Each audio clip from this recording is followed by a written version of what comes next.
So today we're going to be listening in on the transportation planning branch. It's going to do a presentation. Make sure you signed in when you came in to get your PDHs. They'll be recorded after the fact. We have an hour. First up is going to be Travis talking. So just a reminder, everyone, keep your mask on unless you're speaking, and go around. Good morning. I know you're all bright and already want to listen to us talk about transportation planning. But one of the things, my name is Travis Marshall, and I am the Technical Service Unit Head for the Transportation Planning Division. I've worked in the Transportation Planning Division for 29 years, like yesterday. So I have 29 years of experience. One of the things I wanted to talk to you about starting out with is how planning supports projects. One of the things that I think is really interesting, and I wanted to start with this, is that North Carolina transportation starts here. All projects start in the Transportation Planning Division. And you're going to see in our presentation, I brought actually James Upchurch and Heather Hildebrand here to help me talk about Transportation Planning Division and what we do. Beginning with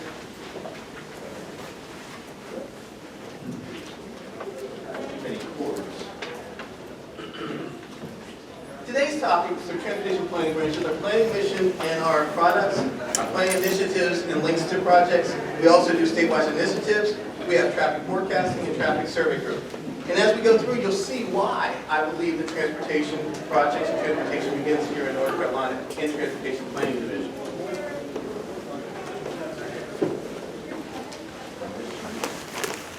I'm not going to totally read this, but here is our vision and our mission. As you can see, we're in a little park. We are where projects start. We are the beginning. We are the vision for projects. We are the ones who come up with ideas and put it on paper and then go out and see if that's going to be feasible or not to be built. And our mission is to propose additional content-sensitive solutions to the transportation problems. Some of our highlighted products, one of the main things we do is comprehensive transportation plans, or CTPs. These are transportation plans that have over 30 years. We do them for municipalities, we do them for MPOs, RPOs, we do them for counties. And then we also do MTPs, or Metropolitan Transportation Plans also. And those are for the 19 MPOs, sorry. We gave them 10 years ago, and I keep wanting to say 17. We also administrate the planning programs for RPOs and MPOs. We actually work closely with them. We actually do their invoicing. We go to their meetings. We are support to them. They are our partners, MPOs and RPOs. There's 18 RPOs in the state covering the whole state, and there are 19 MPOs that cover the whole state. Other long-range transportation plans that we will get into is that we developed statewide transportation plan. Many of you might have seen it. It was the NC Moose 2050 that we just did about 2 years ago. We also working on a statewide freight plan, and also we do strategic transportation corridor plans.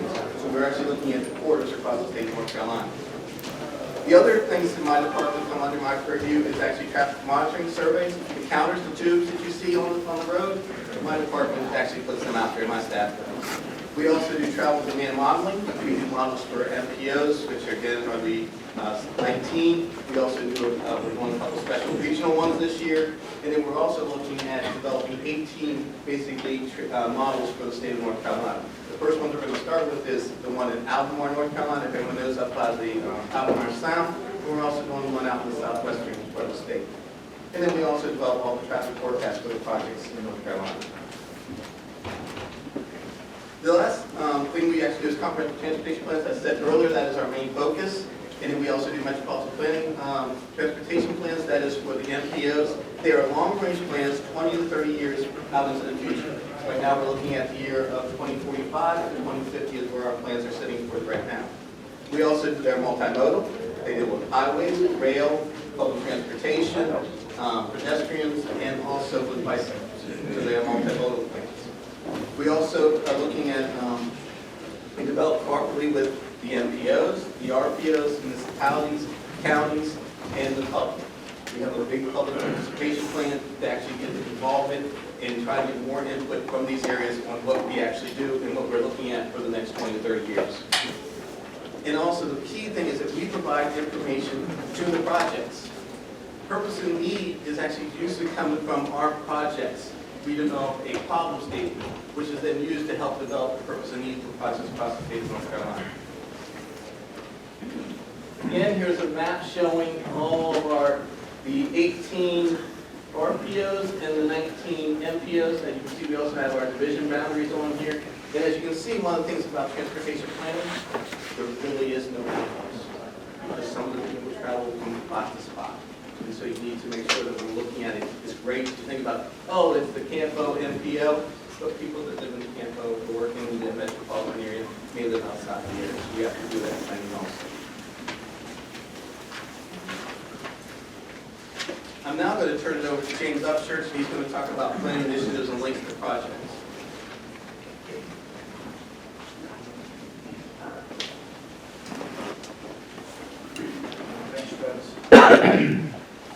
You know, one of the things in my 25 years of working in long-range planning is that I never thought I'd get this far. I can say that.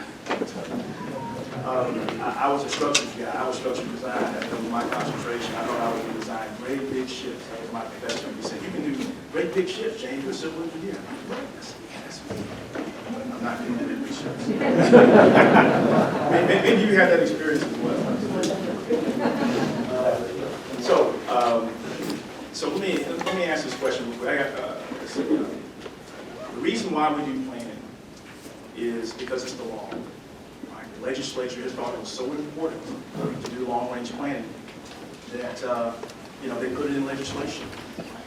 They decided that with the cooperation of the Department of Transportation, each municipality and each MPO must have a comprehensive transportation plan. They must serve the present and anticipated travel demand. They got to look into the future. They got to see what's coming. So you just can't look at the existing system or even the individual projects. I'll get into that in just a second. But the components of these plans, they use the best information possible. The latest planning assumption is what we call it. It's for providing a safe and effective use of the transportation system. And also it's multimodal. That's the plan set we're dealing with. So where does transportation planning branch fit in the road building process or the infrastructure building process, like you said? Well, we're at the beginning. We're looking to determine the needs in the future. And we're looking to work with communities, as you can see here, this little graphic here, sitting around the table with 15 or 20 transportation stakeholders in the local community. And we want to know what they think about their system, where their problems are, where the issues are. We want to document this information so that when it moves downstream, you have an understanding of what's going on with that community and where those issues are. All right, so I'm going to run down through this list here, and these are some critical items in long-range planning that support, that interact, that feed into the pre-construction process. Okay? The first thing to know is system-level planning and project-level planning. There is a difference. So we're not looking at the individual components of a road. We're not looking at where the structure is, where the structure is going to be located, where the structure is going to be built, or where the utilities are going to be placed. We're not looking at the slope and the slope stakes and things like that, or the cut and field. We're not looking at any of those things, or the sub-base, or how the road is built quality-wise. We're not looking at any of those things. And much of the time, we're not even looking at the cost of it. But what are we looking at? It's the system level that we're looking at. It's for not only the existing system in the future, but also future projects that we're planning and how they interact with each other at the system level in a planning year. I talk about that in the trails. So there's a difference between system level and planning level. So we're also looking to, for each one of these project proposals in the future, is to say, you know what, this project proposal must have an impact on the problem that we're trying to solve. And with that problem comes a purpose of the project. This is where you get downstream purpose. So it must be something that's very clear that we're trying to get done with that particular project system. We're looking at a community's long-range vision of how they think their community should grow and their road should interact with each other. We're looking to provide community understanding as well. It allows us to have credibility with the local community as we're sitting down with those stakeholders so they know that we know how their area functions, how their system functions, how their freight functions, how their road system, how their traffic happens. So we have a lot of public involvement that we do with funding of long-range plans. In the middle and in the end, we can ask the community to mutually adopt these plans. Then we have lots of analysis that we do. We're looking to determine and classify the function of the road. We're looking to also do traffic projections in the future year. We're also looking to do roadway improvement recommendations. Is the road going to be widened? Is it going to be a new road somewhere? Are we going to connect the road somewhere? Are we going to extend it? Is there a reason why we're doing it? We're also looking to look at intersection improvements as well. Can we improve the intersection that also can be a benefit to the road system instead of maybe widening it? It's multimodal, like public transportation and also rail. So we're connected with all these individual conditions, right, so we can understand how these systems interact with each other. We do environmental screenings, where we look at the natural and human environments. What kind of impacts are we making if we were to make a road through here or through there? We also look at populations that we might be impacting. Are they disadvantaged populations? Are we separating communities? I don't know. So we lean on our division offices and other folks locally to help us understand, hey, if I make that proposal, what do you think is going to happen? How's it going to impact the system? Regional and statewide planning. Heather's going to talk about statewide planning, but we look at how those regional initiatives and priorities are filtering down and connecting with these local communities that we're making decisions in the CTPs. And then we're comparing alternatives too. If I have two alternatives, which one's better? Is this one better or that one better? So we're trying to look at comparing when we get the alternatives analysis phase. And then we drill to connect to typical sections of the road system, the actual geometries of the road. But you have to understand, there's not only one kind of typical section or one solution that solves the problem in long-range planning. It could be multiple solutions. So we're at the beginning stage of understanding how to identify needs. So at the end of the day, there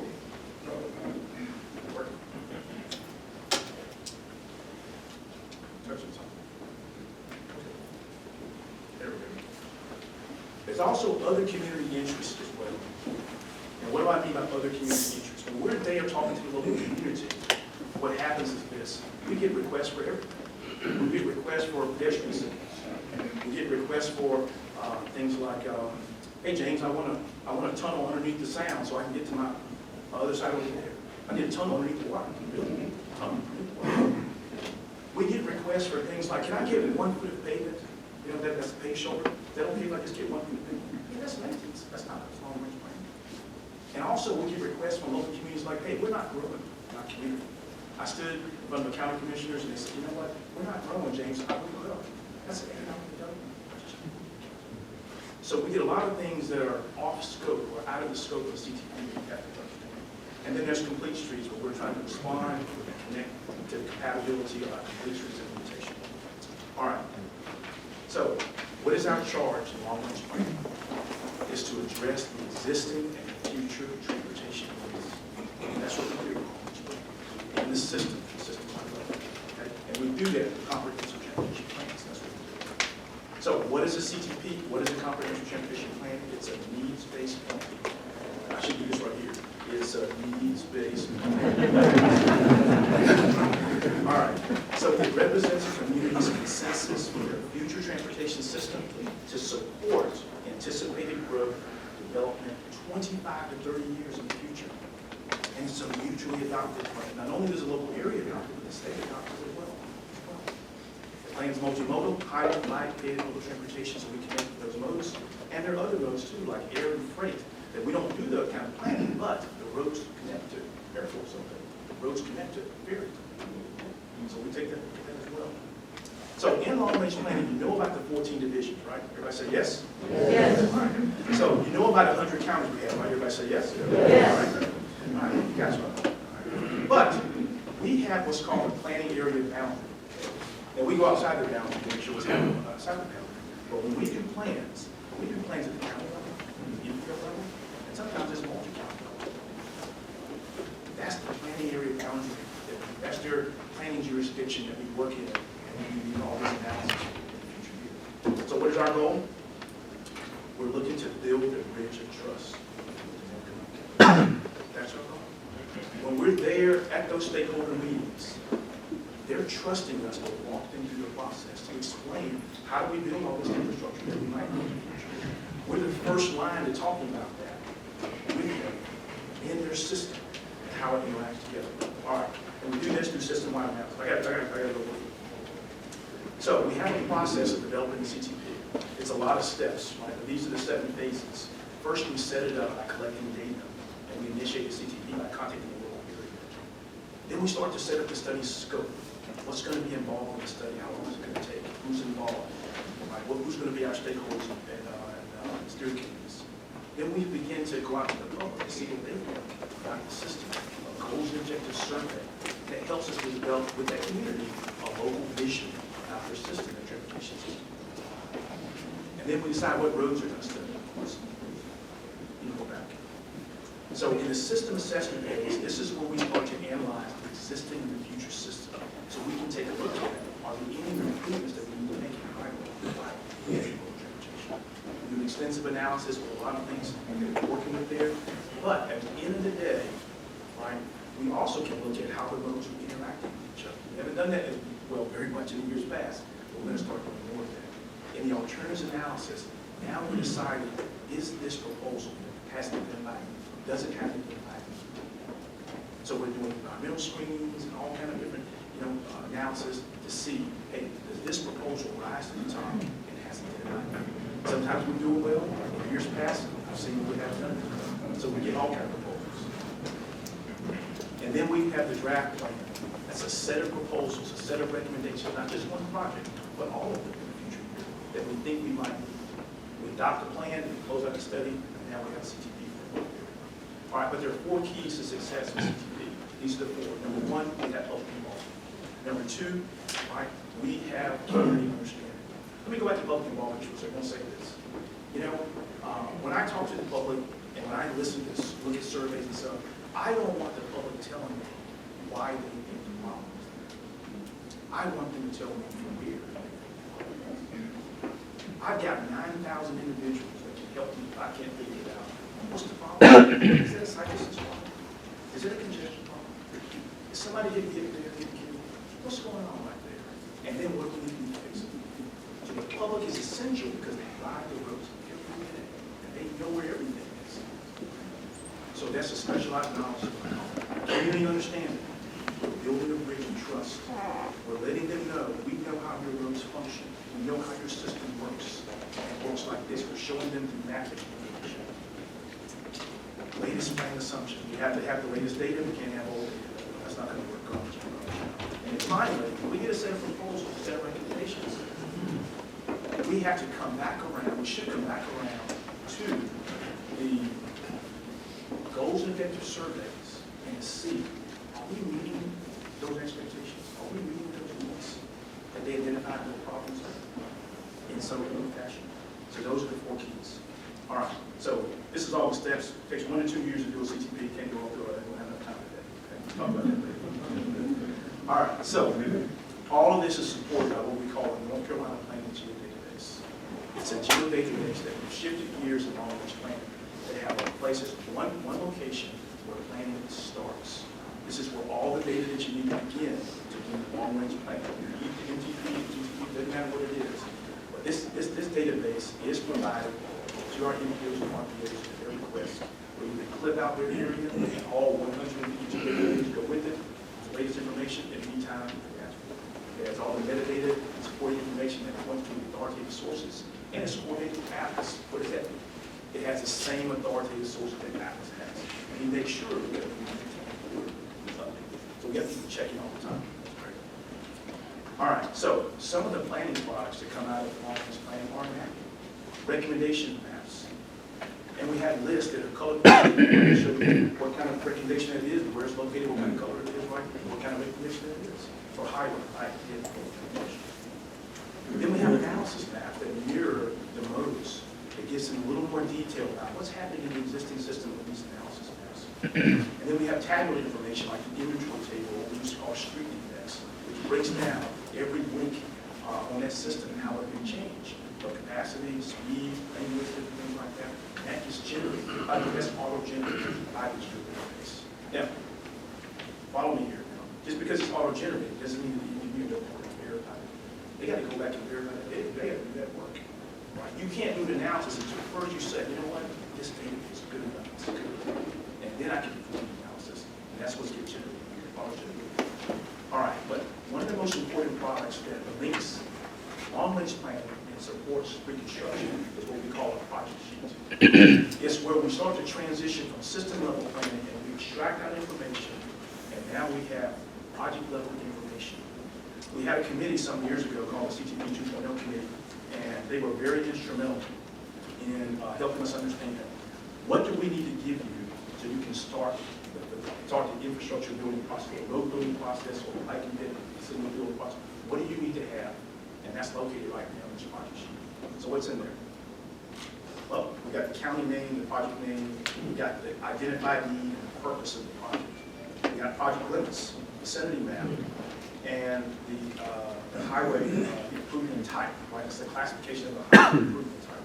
We got the classification of the road system, helps us understand the function of the road. And we got a lot of other information at the project level that help the engineer begin after this information is planned. The most important thing we have in there is identified need and also the project purpose. That's the CTP project sheet. On the back of the project sheet, there's lots of other information as well, such as the history of the project, such as a typical section of the history of the project, some background information, the vision, the goals and objectives, even some public input on that particular project. And there's a typical section as well, but the most important thing is that there's more than one option that can solve that issue. We're not trying to solve the issue precisely with this particular recommendation. There are multiple solutions. So we're going to let the refinement process happen downstream, let the designers do their job to figure out what's going to fit the application, and let the people go ahead and build it. You get out of there. All right, so this is called compliant planning facility types. This is where we start looking at classifying the road system. That's a freeway, expressway, mostly free flow conditions there. Then we get to something we've termed a few years ago called a boulevard, which is basically just a 4-lane divided facility. That's it. But it has a range of speeds. They're all over the place, in North Carolina. And we have something that we used to build quite a bit, which is multi-lane majors, 5-lane twiddles, 3-lane twiddles. We don't build as much of those as many. We don't build as much of those these days because they're just not as safe. They don't manage the lanes as well because they don't have them. We have 2-lane majors that connect cities and towns. They are everywhere. A lot of them are NC routes and US routes. We have minors. That's the North Carolina planning facility. We also have the functional classifications that also give a planning hierarchy, but that's a national standard. We don't build roads like Texas built roads. You've been to Texas. We don't build roads like Florida. We don't build roads like Minnesota. I've been up there, man. That road don't look like ours. Most of our roads are crooked roads.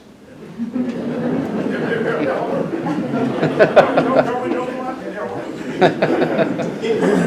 So what do we do? We classify using facility types.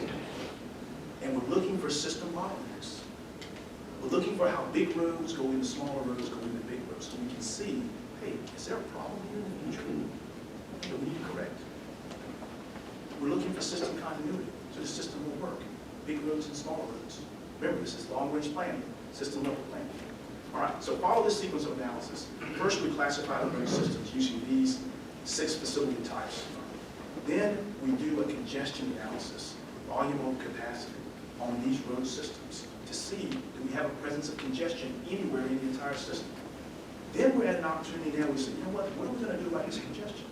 Is it going to be something where we're going to add lanes?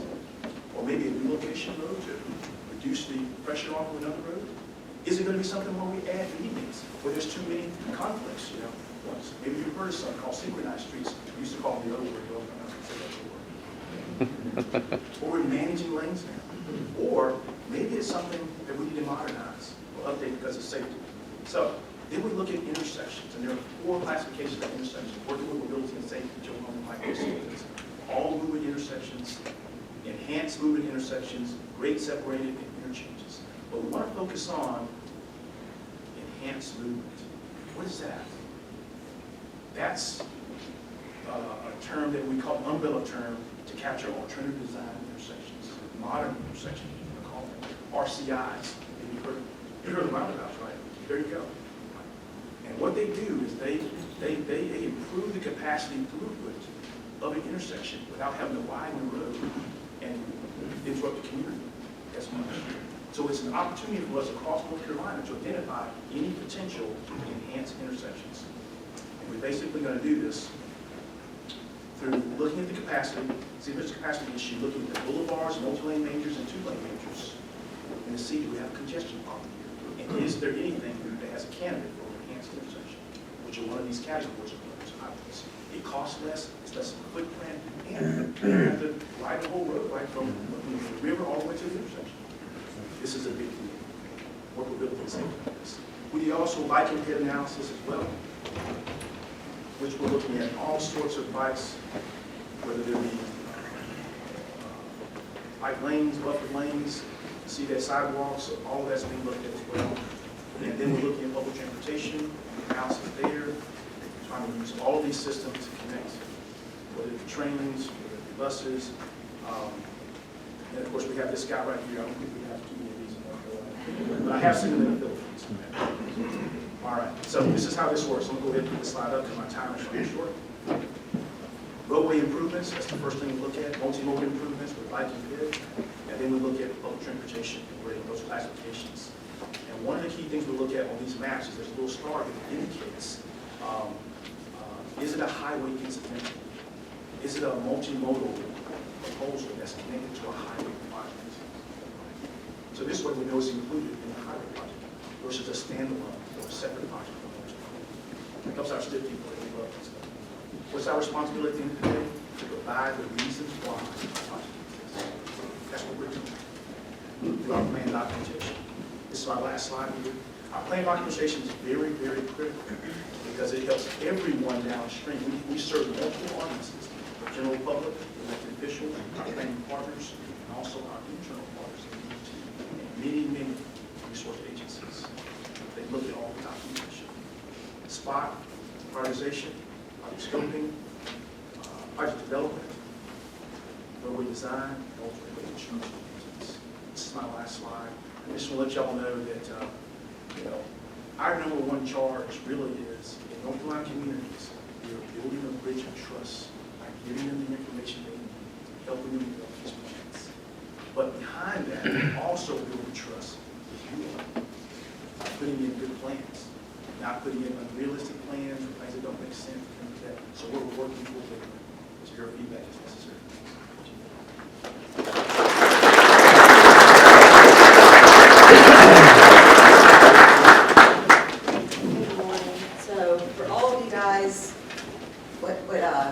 What's set before us is that, these are the CTPs are the most important thing we do within statewide initiatives, within transportation planning division. But what informs or helps direct those CTPs? So that's one thing we talked about a little bit here. We just wrapped up, like Travis said, our long-range multimodal statewide transportation plan, which we call NC Moves. And we informed this plan, we developed this plan through 4 steps. We're looking where we are now to ultimately where we can go to develop our capital. Uniquely to this plan is we actually did scenario planning to try to figure out, what is our future going to look like. I think the last 2 years have kind of demonstrated that the future is uncertain. And so we need to make sure that we plan for that uncertainty. And we just, the 4 categories we had developed was innovative, which was looking at more technology, connected vehicles, electric vehicles, things of that nature. Renewed, which was looking at developing our more rural areas. Globally connected, I think a lot of us with the supply chain issues that we're dealing with right now understand globally connected and how that can impact our transportation futures. And then unstable, I think we know a little bit about unstable right now. That wasn't really what we were looking at with unstable. We were thinking more, it was going to be more extreme weather events, which we have seen. But I think the impacts of COVID on our transportation network is also an indicator of unstable. And of course, trend would be just the normal status quo. And then from those futures, we developed scenarios or plans that we could do, strategies that we could do to combat those uncertainties. And so those kind of fed into our vision for North Carolina's transportation future. I think James touched on it, Travis touched on it. It's really important for us to look at getting that input from our stakeholders, which in North Carolina is, or statewide planning, is everybody in North Carolina. So we were very proactive and very it was very important to us to get that feedback. One of the things that James was talking about, I think Travis as well, was that transportation doesn't stop at borders. With statewide planning, it kind of extends beyond that.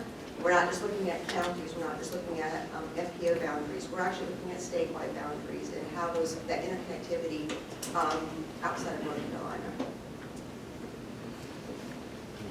And then one of the other things that we're doing with this, the current statewide plan is we are looking at how we're going to implement it. So one of the things I just wanted to highlight, purpose and need comes out of the CTPs.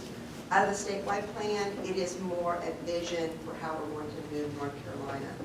And we want to know how we're actually progressing along those paths. So we are coordinating with other divisions within NCDOT to make sure that we are progressing on those visions and attaining those goals. One of the other things that my group does is develops strategic transportation corridors. These are 25 corridors that have been identified within North Carolina that are important for moving people's goods or supporting evacuation routes. And these are the most critical corridors within North Carolina that we need to ensure are protected and maintained and supported. And one of the things that we are doing with those corridors is developing a vision for the corridor. And then most recently, looking at resiliency along those corridors. I think that's probably a hot topic, and for any of those who have not stopped by at our table about resiliency, I encourage you to do so.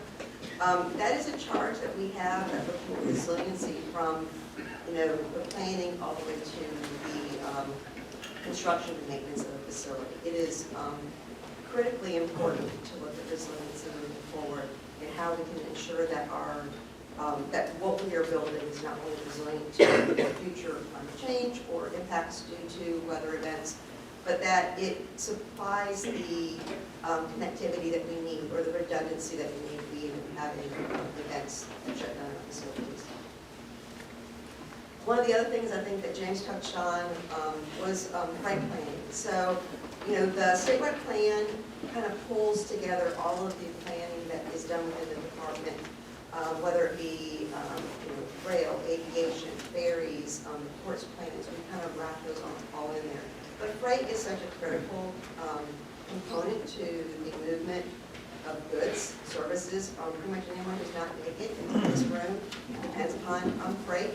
And it's such and with the supply chain issues we're having right now, it is such a critical importance to look at that. And so we do freight planning within North Carolina, and we are in the process right now of doing our freight plan update. And with that, I'm going to turn it back over to Travis. The last two things we have is actually traffic forecasting and traffic surveys. I'm just going to briefly touch on we develop traffic forecasting. What the group does is traffic forecasting group provides a service to project managers. We prepare new project level traffic forecasts. We evaluate old traffic forecasts to see if they need to be redone. And we also review traffic forecasts prepared by basically PEFs or basically professional engineering firms. So that is what some of my traffic forecasting group does. We also Why we do traffic forecasts and the group itself, they have actually over 3 people that actually are in my group. We actually are looking at a supervisor replacement that just retired, but we have 78 years of transportation experience. We access traffic towards the direct use of model research and development, but when you're looking for a forecast for a project, this is the numbers that we're going to give you. We're going to tell you what sounds there at the beginning and what we think will be in the future. And again, as I always think about one of my former supervisors, again, it's a crystal ball. Because if I can see the future, I would say to you guys, I'd rather predict the numbers on the lottery tonight than actually look at, if I could actually tell you how much traffic is going to be on a facility in 2035 or 2045 or 2050. It's our best guess. So again, we're looking at a lot of things and we've taken a lot of information to develop these forecasts. Again, request the traffic forecast. You can actually request one through our traffic forecast at ncdot.gov. Project manager will be assigned to that forecast. He will get back to you and talk to you about what needs to be done. We'll also decide if it's going to be sent out to a private consultant to actually work on, or who's going to do the forecast. Typically, a forecast runs between 2 to 6 months, actually from beginning to the end.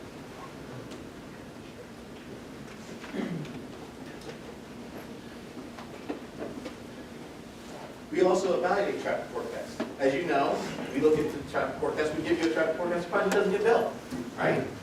We've never seen that scenario where the project never gets built. We're like, yeah, we keep pushing it down. Well, eventually, at some point, you're going to need to evaluate that traffic forecast again, because it's going to become old. The data is going to become stale, as James talked about earlier. Data runs traffic forecasting also. You want to have the newest data. You want to have the newest traffic counts. You want to have the new truck counts. If you have something that's 5 years old, probably going to want to assess to evaluate and see if it actually needs to be done again. Again, traffic forecast group researches any land use trends, because land use is going to change. We all live in the triangle, or most of us live in the triangle. When you look at it, how does it change? You go, wow, I didn't see that last year. I mean, even out towards Wendell, they got a Publix, and you go, wow, there's a Publix out here now. We need to evaluate that and go, yeah, how does that impact our forecast? Because our forecasts, again, they are just a point in time. They report and recommendation to provide the desire if you need us to reevaluate your forecast. We also look at reviewing traffic forecasts prepared by professional engineering firms. They come to my department, they're either given to my staff to look over, or it's given to the planning staff to look over to see if your assumptions and the things that you're actually looking at in the forecast seem reasonable. Because again, it's a snapshot in time. Someone is looking to see if you're, someone says, I grew this road by 10%. Okay, why? I mean, growth in North Carolina is never that high. You know, at 2-3%, you go, yeah, it's pretty reasonable. Maybe on an SR road you might get a 10% because you're going from 900 and you're doubling it. But in most cases, you're not going to see a doubling of traffic in a period. So again, we want to evaluate to make sure that they're seem reasonable. We also want to get our planning people involved to see if those projects have anything that you didn't think about, and look at that for formal comments. Again, my name is here. I'm the contact person at the moment for the traffic forecasting unit. Until we end up having a supervisor for that unit, I am the contact. We also have, you can look for information on our Connect site. There's Consultant Traffic Forecast Administrative Policy, and also our Consultant Traffic Forecast Technical Policy. Really good reads if you want to go to sleep. Just going to be honest with you. Review them, they're nice, and they'll give you information, but if you need something at night, you can't go to sleep, read those and then we'll go from there.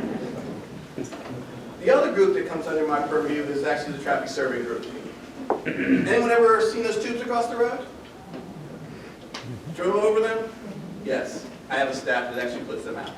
They're usually out, matter of fact, they're back by now, because they're out usually between 11 o'clock at night to about 6 or 7 o'clock in the morning before traffic gets out. So they're out there. They usually do counts, basically start on Monday and Tuesday and pick up on Wednesday and Thursday. So today is Wednesday, so we're actually picking up counts this morning. Our traffic monitoring system, there are 3 programs that I want to talk about. There's continuous counts, there's coverage counts, and there's project counts. Each provides specific traffic data requirements and resources. Each are a little bit different, as you can see. Our traffic monitoring system, the continuous counts, end up being either in coverage or in projects. They are used to actually look at how things are developing, how things are changing. We have data for traffic, basic traffic, for the past probably 50 years. We have that much data. If you ever seen, we used to have these books, and they were really nice, and they got bigger and bigger and bigger. But we used to have these books. They started out about this big, and now they're about that big. We stopped forever, folks, and we put it on the internet because it was just faster and easier. But if anyone ever loved one of those, you know you don't want to be moving too many times. 3 data sources that we have is actually continuous counts. They are automatic traffic counters. Most of you probably don't see a lot of these because they're off to the side of the road. They're either radar detectors. There's some in the system that basically are in the pavement for our WIM counts. And we also have a couple that are looking at as their radar basically going across. There's a laser that's counting traffic. We have one of those. It's called a turtle. But they all do the same thing. They actually get you traffic information. We also have coverage counts.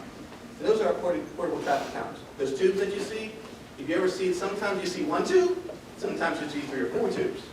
The 1 tube is just getting you basically a 24-hour count. The classification counts are basically where you see a bunch of tubes. You'll see them, you're like, oh, da-da-da-da-da-da, you think you hit something? Yeah, that's just us putting out to make sure that we class count you. And we also do about a number of those. And then we also do project counts for projects. As you can see, we do general, daily, hourly counts. We actually sometimes send them out to consultants to put out, sometimes my staff puts them out. This is a really good slide. There are 116 continuous sites that we were talking about across the state. Those are basically the radar counters that I was telling you about, the WIM stations that we had in the system, and also the turtles that we had. We are continuing to add to this. We have, each year, we'd like to add about 20 to 30 more of these continuous accounts to help us with data. These are on, mostly, a lot of them are on our NC routes and our US routes, and also on interstate, but we're also moving some to basically to NC routes, so that to SRs, so we have that data. There are 3,175 vehicle classifications across the state, and that is collected in a 3-year cycle. Again, we're looking at class, we're looking at trucks, we're looking at cars, bicycles, everything we can count in our classification. We have 48,329, I love these exact numbers, basically collection counts. And that again is on a 2-year cycle, so we end up splitting that about 20-some thousand each year. We go out and put out tubes that you see across the state. And in each year, every couple of years we rotate because we have to do ones for the metropolitan areas. So we also have basically most of my staff in to do like the Raleigh area. And then finally, the total was 51,620 counts across the state. So you can see we have a lot of data. Putting it all together, again, we have a total ADT estimated each year for the volume monitoring system. It's published. I think we just published 2020, we just published it a few months ago. We also did truck ADT estimates for the National Highway System in the North Carolina truck routes, and both are published and you can find them on the internet.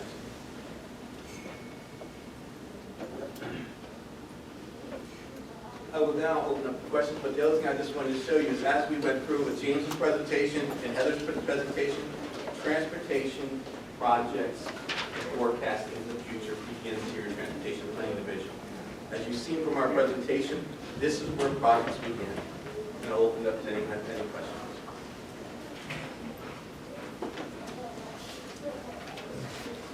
Either we did really well, or you're all still sleeping. So,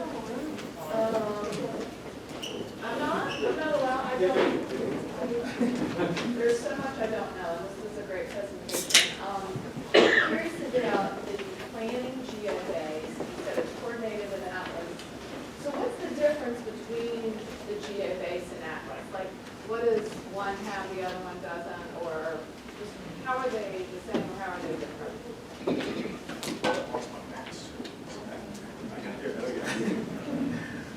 Okay, this is a good question because I had our DIT folks, GIS folks, to put in a technical memo this particular answer because we were getting some of that question about the difference between the two. So in the Atlas environment, right, that is accessing, all the data there is web service access. So it's mostly either near-time or real-time the information that's coming from the authoritative sources where you get the data from. So it's a web service, okay, Atlas, all the information there. What we're doing in the North Carolina Planning Geo database is we are updating our data with the same authoritative sources in a snapshot. And we're doing it on a quarterly basis so that we can input this information into a geodatabase, and then in a statewide geodatabase, and then clip it for any area that wants to do a CTP or planning source. In the Atlas environment, they don't have the capabilities to do that massive scale, area-wide kind of analysis. But we have that ability to get the area out, planning area, get 152 feature classes of data, and that's the latest information from the planning coordinating sources. Okay.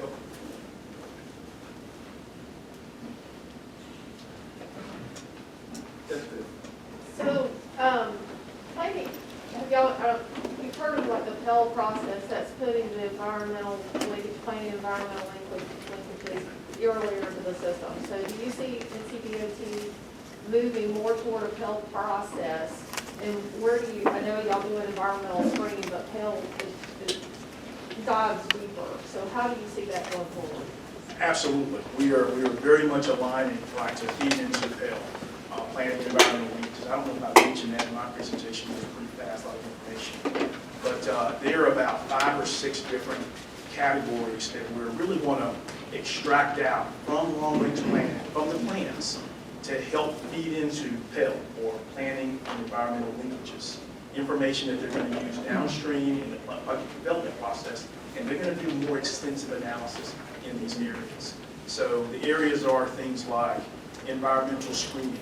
We may do a screening at our level, but it's at the system level. It's not at the project level. So they're going to do more detailed screening at the project level. Another area would be something like alternatives analysis. We're doing alternatives analysis at the system-wide level, comparing which alternatives are meeting the identified need, and there could be multiple. But when you get to project development, they're looking to find out what we're going to build, what we're going to design, which one's the best. So they're doing more of a deeper dive in alternatives analysis. Another one is public involvement. We're doing public involvement at the system-wide level, seeing what the public thinks about the system, what they think about each individual project. When it gets down to project development, they're doing a deeper dive with that individual project and the components of that project and how it impacts the local. There are three more, so I can talk. Andrew?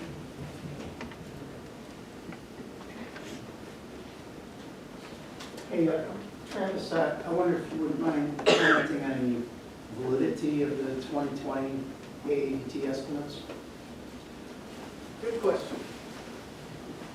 The 2020, again, because of COVID, we are going to publish. But we also look at a lot of information from the past trends that we had as we look forward to the 2020. So they are published. I don't think at this moment, I'm talking to my staff, I don't think we put an asterisk with it. I know back in the 70s and 80s when we actually ended up having some of those anomalies for gas and oil, we used to put basically a star and tell you, be careful using this. But we have not put that into our analysis at the moment, so we might come back and have to do that. But right now, we have published that as is with the corrections that, again, guys, the traffic forecasting or traffic survey group, again, only takes accounters for basically 2 days accounts. And then we use other factors. I have another state traffic engineer, Kent Taylor, who helps us make sure that they can be usable and also compare them back to 2019, 2018 to see if that trend is still moving forward. Right now, we have not, even though the numbers were down, they seem still reasonable at the moment. But we still don't have more analysis, but we did publish.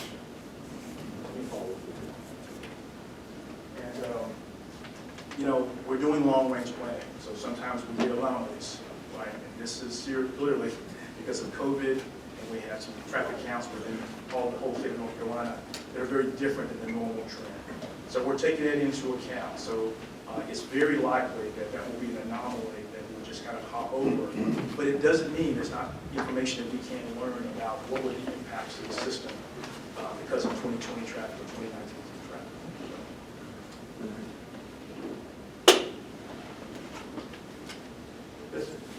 Understanding here at the system level, do you coordinate with the service unit with there at the project level? Is there any back and forth communication as far as what they're looking at versus what you're looking at the system level? Yes, it's similar. But we also actually help feasibility studies with the traffic forecasting also. So this, that is a good discussion because again, like I was telling you earlier, a lot of the project and feasibility studies looking at started in the Transportation Planning Division. We gave them the idea, or someone an idea, and now they want that information. That's why with James with the CTP and the documentation, we're trying to do better so that it'll flow right into it, so that we can then, oh, here it is. If you have any other questions, please ask us. But the feasibility studies is going to be really nice because you can take what we have as our project sheet and hopefully use it into feasibility studies. And again, being feasibility studies and Transportation Planning Division in the same building, and we actually do work with them, we can have that discussion if there's more information. But I know that those people down in feasibility studies call up and ask my planning staff, hey, is this still a good project? And is there any information you can give us? And then we try to get back to the NPOs and the RPOs to get more information on those projects. So Yeah, that's what I was trying to get at. So I know you talked about how you communicate back and forth with the market. And then whenever we get an assignment from them, one of the first things we do is reach out to the NPOs to get them involved in our, project level discussions on all that. I thought it was a good thing. The more people that actually talk to the people, and I say, many people say the boots on the ground, those NPOs and RPOs are very good at getting information. But also realize that sometimes that those NPOs and RPOs are one-man staffs. Especially many of the 18 RPOs, they are one-man staff, so there's only one person, and they have a lot of hats to wear. And then so we try to come in and partner with them to answer questions that they can't get there. So we also try to be, the liaison and go back to because we go to their meetings, and we talk to them, get more information. And if you need us, then we will talk to them also and say, hey, you didn't get back to this, is there anything you want to add to it? So we do a lot of that kind of communication.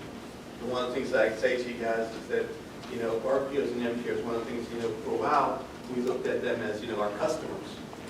My thought process now is they're not our customers, they're our partners. We need to treat them as partners. Yes. Travis, you may not have time to address it in this situation, but one of the things that particular division engineers get frustrated about is traffic forecasts. And mainly because the numbers don't give us what we think we need to have. So it's a personal thing, obviously, but the response that we typically get is that the numbers are the numbers and they're based on the regional models, whether Triad, Metroline, whatever it is. Can you go into a little detail about how those are determined? Obviously, the locals manage that model, or how do we in the divisions, I guess, follow up and maybe try to get some additional information on how those numbers are connected? And I'm gonna laugh because you were here when Tom Noonan was here with us, and Tom says all models are wrong, but all models are useful. That was his quote. Because all models are wrong, because we all can't see the future. Sorry, I can't. But one of the things that we can do is we can see trends and we can see patterns on the model. And the other thing that I'll tell you is that most of the models, other than the 3 regional models, which are Metrolina, the Triad, and the Triangle regional models, they are basically housed at those individual places. But the other MPO models are usually housed by my staff and run by my staff. We get some consultants to build it, but we end up being the one custodian, as you said earlier, to the models. But one of the things that we try to do is make sure that the information, again, as James said earlier, garbage in is garbage out. So if you get garbage in, you're going to have a garbage model. So we try to make sure that all the information coming in, the land use and everything else, because again, at DOT, we don't control land use. So we don't. We take what they tell us and we try to use it the best we can to develop a model. The thing that I will say to you again is that models, again, we check them. And sometimes the numbers on the model, we don't just pull them. People think that we just pull numbers off the model and use them. No, never take a number off a model and start using it and telling someone there's going to be exactly 12,332 cars out there on that system. Because I'm going to tell you wrong. Because again, it's on a daily basis, as you know, if this is my traffic counts, each day is different, depending on day. But what it can do is it can show you that in 2021 or 2022, what we think is out in the system with the traffic count that we have, plus the model, and then we can do a trend to 2020 to 2045. So we can see how the growth is going. We use that information to figure out if that seems reasonable.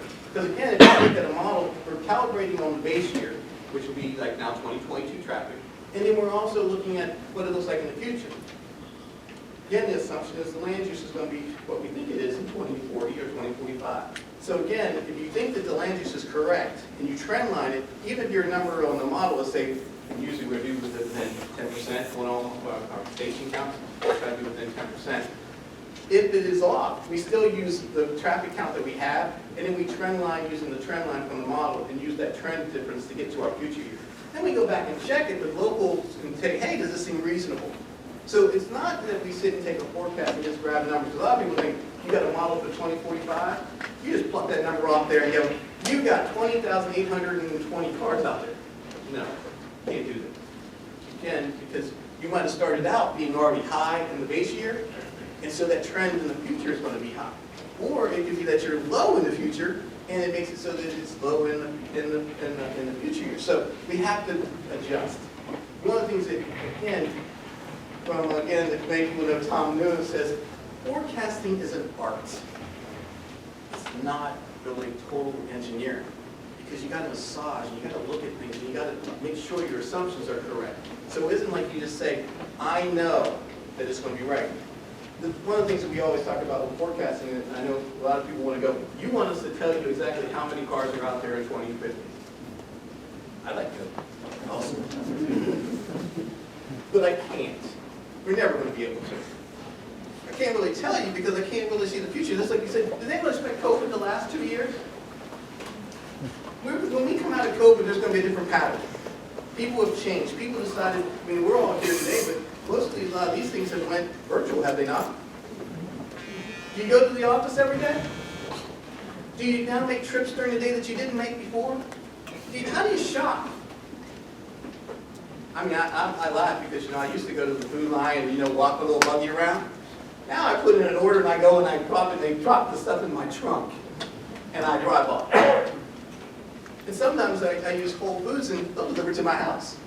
So I don't even get out of my car. So this is going to be really interesting to see how these patterns change and how forecasting is going to change as we move forward. The other thing that we didn't talk, and I forgot to talk about, is if we're looking at cars are changing. They're going to be able to drive themselves soon. Will you buy a car or will you use a service? I don't know. I do know that I have to plan for that in 2045, that there's going to be a fleet of cars that have no driver. And they may just ride around in circles by themselves with nobody in them, making no trip. How does that work in my models? Because I'm thinking, we use trip purpose to develop models. There's no trip purpose if the car is just trying to find someone to pick up. Right? He just riding around, it's like in New York City having a cab, right? There's lots of them. Is that what the future is going to bring us? We as people in this room have to think about that and how that's going to affect your traffic forecasting. The other thing I'd say to you about traffic forecasting, and I love traffic forecasting because I've done it, I enjoy it. It's kind of fun because you're trying to think about what that future is going to be. It's just not, boom, number. Right now, I can tell you right now, there's going to be this amount. I can trendline it for you. I can give you some numbers and tell you exactly that's what it's going to be. And if you bet on it, you're going to be wrong. Take it as it's information that helps you make a decision, not using it as the holy grail of decision making. It's not. Other questions? I hope I answered.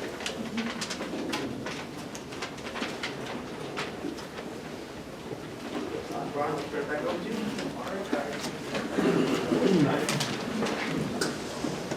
It's 9 o'clock, so on your way out, you can pick up your PDA certificates. They will